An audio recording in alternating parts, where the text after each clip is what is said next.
అలవాట్లు మార్చుకోవాలి. చూసే చూపు, ఏ దాని మీద ఏ చూపు చూస్తున్నాం, చెడు ఆలోచనలు ఉండకుండా ప్రతిదాన్ని ఈ క్వాలిటీని ఎంత జాగ్రత్తగా వాడాలి అంత జాగ్రత్తగా వాడాలి. వినే ప్రతి దాన్ని మనం చాలా జాగ్రత్తగా వింటుండాలి. ఎవరు ఏ గొడవలు వచ్చినా ఏది వచ్చినా ఒకవేళ విన్నా మనసులోకి రానివ్వకూడదు. మన మనసు అనేది మన ఆధీనంకి వచ్చేవాలి. ఎంత విన్నా, ఎంత చూసినా, ఎంత తిన్నా నువ్వు మనసు నీ ఆధీనంకి ఎప్పుడు వచ్చిందో నువ్వు ఏం తినాలంటే అదే తింటుంది. మనసు నీకు చెప్తుంటుంది రివర్స్. ఫస్ట్ ఇందులో ఏంటంటే మనసులోకి నువ్వు ఒకసారి నీ ఆధీనంకి వచ్చింది అనుకో, అక్కడ ఇంతవరకు తిన్నామండి. ఇది 2 తత్వాలుగా చెప్తాను.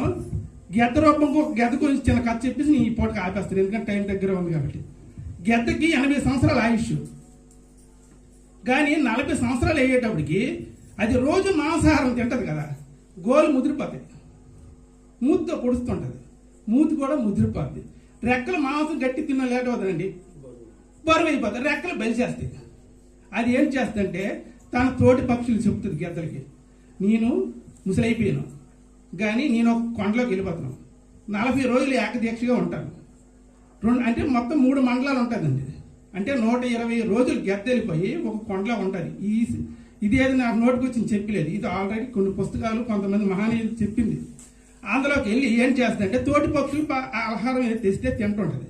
ఫస్ట్ ఏం చేస్తుందంటే దాని రెక్కలు అదే కొరికి మొత్తం లాగేస్తుంది. రెక్కలు లాగేసి కొనాలైతే గోలు కూడా అలాగే పీకేస్తుంది. మూతి కూడా కొండకి కొట్టి కొట్టి కొట్టి కొట్టి కొట్టి కొట్టి ఆ మూతి కూడా ఊడిపోతుంది. యథాస్థితిగా ఎప్పుడులాగా ఈ రెక్కలు వచ్చేస్తాయి సార్.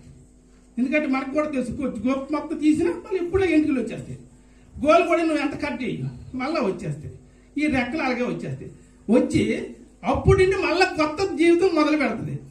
ఇప్పుడు కూడా మీరు ధ్యానంలోకి వచ్చారు కాబట్టి ఇంతవరకు అయిపోయింది. ఇప్పుడు కూడా కొత్త జీవితం రావాలంటే ఇది పట్టుకోండి సార్.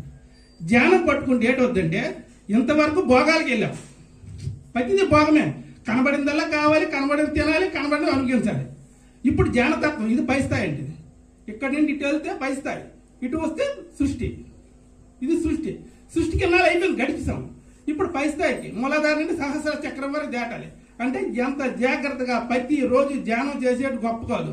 ఇంటికాడికి వెళ్ళేటప్పుడు కూడా ఎవరితో మాట్లాడుతున్నాం, ఎక్కడ మాట్లాడుతున్నాం, ఎలాగ ఉంటున్నాం, ప్రతిదీ గమనించుకోవాలి. గమనించుకుంటే ఆటోమేటిక్ ధ్యానం అనేది అద్భుతంగా కుదిరిపోద్ది. కుదురుతూ అక్కడ ఎన్నాళ్ళు ఉన్నా తెలుసుకోవడమే. ఇక్కడికి వచ్చారని గురువులు అయిపోతారు.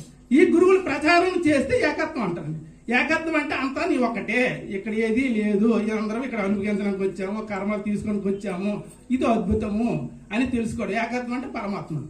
అందరూ లీలమవుతుంది. ఈ రోజుకి ఈ కార్యక్రమం సరిపోతుంది. నెక్స్ట్ రోజు